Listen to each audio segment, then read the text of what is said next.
Bueno, muy buenos días, bienvenidos a esta Semilla Agustiniana, en esta emisión que estamos pasando sobre el modo como Agustín en un sermón plantea bellísimamente eh, cómo ganar el pan del cielo, el sentido de la limosna y el sentido del dar en la misericordia. Creo que hemos venido desarrollándolo poco a poco. Vamos a continuar entonces con este modo como Agustín desarrolla. Agustín desarrolla de una manera muy interesante esto, eh, porque pone de una manera muy especial eh, el tema de la piedad, el tema del culto, el tema de la asiduidad del rito, con el tema de la práctica del amor fraterno, en concreto la caridad al prójimo. Entonces, Agustín está diciendo que no vas al reino porque carezcas de pecados, sino porque los has redimido con limosnas. Esto es algo que de pronto puede ser delicado a un cierto punto. Es decir, no vas al reino porque no tengas pecado, sino porque diste, y estamos, ojo, esto hay que dejarlo claro, diste de corazón, sin pretensión, sin orgullo y sin soberbia, limosna, sintiendo que a quien le dabas no era simplemente un pobre o o una, o un pretexto para que me sean excusadas mis faltas, sino porque lo hiciste con Cristo mismo y con un corazón dispuesto a la conversión. Yo creo que esto tiene que quedar claro para no reducir solamente eso. Yo doy limosna y quedo libre simplemente de mis culpas. Dije, sí, doy limosna, pero tiene una condición especial, que es la de la identificación con Cristo y el corazón dispuesto a una conversión. Dice, y a su vez a los otros, cuando uno les dice, van a ir al fuego eterno, preparado para el diablo y sus ángeles, dice, pero ellos, en cuanto antes, delincuentes y culpables, tardíamente temblorosos, ¿cómo osarán decir a la vista de sus pecados que su condenación es injusta, que la sentencia pronunciada contra ellos por un juez tan justo es inmerecida? Qué bien interesante esto. Aquellos que van y que describe el Evangelio del fuego eterno, aquellos que no fueron capaces de unir la vida con la presencia de Dios revelada en el prójimo. Por eso hoy hace tanto énfasis en este aspecto de la caridad fraterna, que no es porque haya cometido o no haya cometido pecados, porque todos somos pecadores, sino porque lo que hiciste, lo hiciste a los ojos de Dios, y a quien serviste sin pretensión, sin orgullo y sin soberbia. Es la segunda, tercera vez que lo digo ahorita, lo hiciste viendo al Señor. Entonces, ¿cómo vamos a osar decir que somos condenados a veces injustamente, sabiendo pues que hemos cometido fallos, que tenemos debilidades, que muchas veces hay pecados graves? No. De hecho, continúa Agustín, esto es interesante, había dicho ya antes la sabiduría, sus maldades los delatarán a la cara, sin duda verán que la condenación le es justa por sus crímenes y delitos. O sea, muchas veces eh, la reprensión, el castigo, la condena es justa por los delitos que muchas veces incluso con alevosía, con conocimiento y, y sabiendo el daño que se causa, se ha hecho. Yo creo que hay muchas cosas que están allí y que de pronto han hecho que la religión sirva como un parapeto, como algo en lo que solo quiere tranquilizar conciencia, y no se trata de eso, ¿no? Se trata más bien de encontrar que nos amamos y nos respetamos como hijos de un mismo Padre y con la dignidad que esto supone, ¿no? Ahora bien,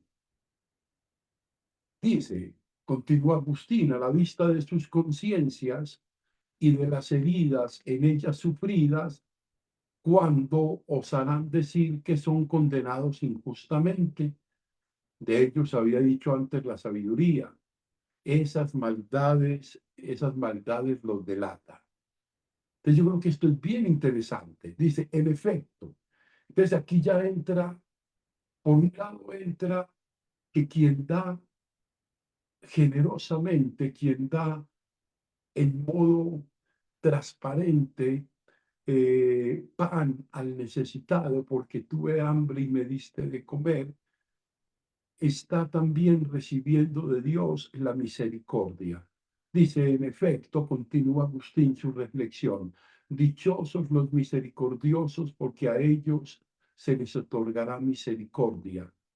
Más ahora, y vuelve, insiste un poco con el tema del fuego, vayan al fuego eterno, pues el juicio será sin misericordia para quien no practicó la misericordia. Esto quisiera recomendarles, hermanos míos. Miren, el ser misericordioso porque Dios ha sido misericordioso con nosotros. Muchas veces ha pasado que hemos sido bendecidos con la misericordia, pero en nuestro trato con los demás hemos sido supremamente rigurosos y totalmente ausentes de misericordia, ¿no? Entonces dice, esto quería recomendarles, hermanos, y vuelve y enfatiza la necesidad del dar de corazón. Dice, den del pan terreno y llame a la puerta celeste. El Señor es pan. De hecho, hoy lo vamos y lo tratamos en la Eucaristía de hoy, en el capítulo 6 de San Juan, el pan de vida. El Señor es pan. Yo soy, dice, el pan de vida. ¿Cómo te lo dará a ti que lo niegas al necesitado? Ante ti se halla una persona necesitada y tú te hallas como necesitado frente a otro. Frente a ti hay uno que necesita y al que tú ayudas, pero hay uno que también sale en tu ayuda de aquello que tú no necesitas y has dado al necesitado. Cuando tocas la puerta con la limosna, con el dar, porque reconoces en tu hermano la imagen y semejanza de Dios a tu hermano, entonces acontecen cosas buenas y viene a ti lo que más necesitas, es lo que decimos cuando alguna persona nos da, que Dios le multiplique en lo que más necesite. Y continúa Agustín profundizando ese aspecto y dice, y hallándote tú necesitado ante otro y otro necesitado ante ti, este se halla necesitado ante otro necesitado, mientras que aquel ante quien te hallas, tú no necesita de nadie. Qué interesante eso. A veces dentro del campo de las necesidades, todos estamos necesitando de algo y yo tengo algo que necesita el otro y el otro algo que necesito yo, pero yo me pongo, como dice Agustín, qué hermoso que lo dice, cuando nos ponemos en la gratuidad de la misericordia, dice Agustín, nos hallamos frente a aquel que no necesita nada de mí, aquel frente al cual todo le es posible. Dice Agustín, continúa la reflexión, dice, anticipa tú lo que luego se vaya a hacer contigo. Se anticipa tú, haz lo que tienes que hacer, atiende la sugerencia del Señor, pero no de la manera como los amigos suelen echarse en cara, en cierto modo, sus mutuos favores. Esto es bien interesante para saber en qué modo haces la caridad. Dice, yo te di esto, dice uno, a lo que el otro responde, sí, y yo a ti aquello. Dios no quiere que le demos algo a Él, porque también Él nos ha dado a nosotros. Él no necesita lo de nadie. Por eso es el verdadero Señor. Yo dije al Señor, tú eres mi Dios porque no necesitas de mis bienes. Él puso los bienes y los puso para que disfrutáramos y lleváramos una vida digna. Pero la injusticia, nuestras malas decisiones, nuestra mala distribución de los bienes, pues ha hecho otras cosas que las tenemos bien, pero bien claras. Y va concluyendo Agustín este sermón diciendo, escuchen pues los hombres por un momento y reflexionen cómo se debe, cuán gran merecimiento es haber alimentado a Cristo hambriento y cuán gran culpa haberse desentendido de Cristo hambriento. Vuelve Agustín nuevamente a enfatizar sobre esto. Reflexiones sobre cuán gran merecimiento ha habido cuando me he encontrado a Cristo hambriento y he saciado su hambre, y cuánta culpa ha de haber, ha de tenerse cuando nos hemos desentendido de Cristo hambriento. Fíjese, Cristo hambriento. El Señor lo dice en muchos escenarios, cada que lo hicieron con ellos, lo hicieron conmigo, aunque le hubieran dado, aunque sea un vaso de agua a uno de estos, porque me anunciaba a mí, lo hicieron conmigo. Cada que encontramos al otro, aquel que necesita no solo del pan perecedero, sino del amor, de la ternura, de la escucha, del ánimo. Cada que lo encontramos, encontramos al mismo Cristo. El Señor, fíjense cómo nos va conduciendo a través de esta reflexión de Agustín. Mire cómo continúa. Dice Agustín, quien carezca de estos frutos en vano piensa que su estéril arrepentimiento le va a merecer el perdón de los pecados. O sea, quien no es misericordioso con su hermano, quien no tiene la disposición en el corazón de querer perdonar, y no porque el otro se lo merezca, sino para no intoxicar su propio corazón y poder caminar ligero de peso y más feliz, no espere misericordia. O sea, de qué fruto se trate, lo indicó él mismo a continuación. Después de esas palabras, dice, ¿qué hemos de hacer, pues? Es decir, ¿cuáles son esos frutos que nos exhortas con amenazas a que hagamos? ¿No? Al responderle les decía, quien tenga dos túnicas, dé a quien no tiene, y haga lo mismo quien posee alimentos. Fíjense cómo va colocando eso en un plano muy concreto, ¿no? En el plano de organizar, en el plano de proyectar organizadamente, por supuesto, la caridad. Dice, hay hermanos míos, algo más evidente, más seguro y mejor expresado. Lo que dijo antes, todo árbol que no dé fruto bueno será cortado y arrojado al fuego. ¿Qué otra cosa indica sino lo que han de oír quienes estén a la izquierda? Vayan al fuego eterno, pues tuve hambre y no me diste de comer. En consecuencia, no basta con que te alejes del pecado si descuidas curar los del pasado, según está escrito, pecaste, hijo mío. Eso es bien interesante. No vuelvas a hacerlo. Mas para que no se creyese seguro con ello, añadió, respecto a los pasados, pide que te perdone. Fíjense que es interesante. Cuando pedimos perdón al Señor por los presentes, por los conscientes, pero por los del pasado y por aquellos que a veces no recuerdo o no tengo conciencia.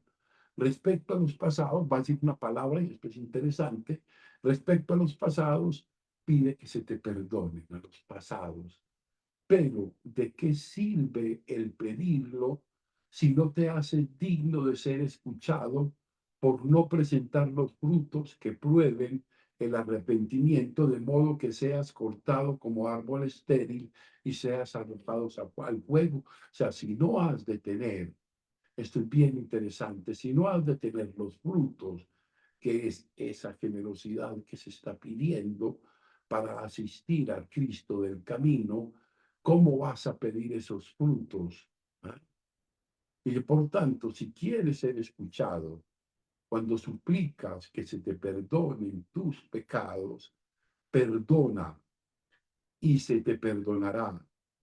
Den y se les dará. Esto qué interesante. Perdonar y se perdonará. El acto de tener la necesidad de perdonar para liberar, para aligerar pesos, y serás perdonado. Dad y se os dará. El que da, recibirá, ¿no? Entonces yo creo que esto es bien interesante. Pero fíjense que hemos hecho un camino con esta semilla agustiniana. No solo de pan vive el hombre, pero sin ese pan tampoco, según Agustín, parece que podemos estar a las puertas del cielo, a las puertas del Señor. Cuando Él dice, yo voy, Él fue a la casa del Padre, pero el ir a la casa del Padre se quedó vivo y presente en medio de nosotros porque somos su cuerpo. Y a veces encontramos el cuerpo dentro de los miembros de nuestro cuerpo, algunos enfermos con hambre, con soledad, con angustia, con depresión, desorientados, en fin.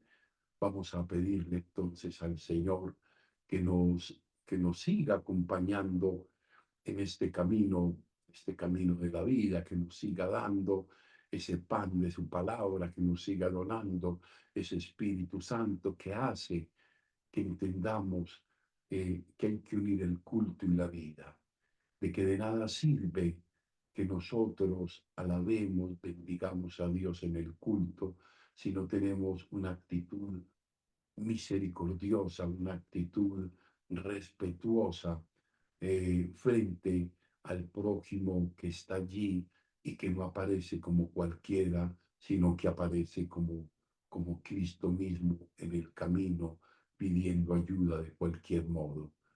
Gloria al Padre, gloria al Hijo y gloria al Espíritu Santo, como era en el principio, ahora y siempre, por los siglos de los siglos. Amén.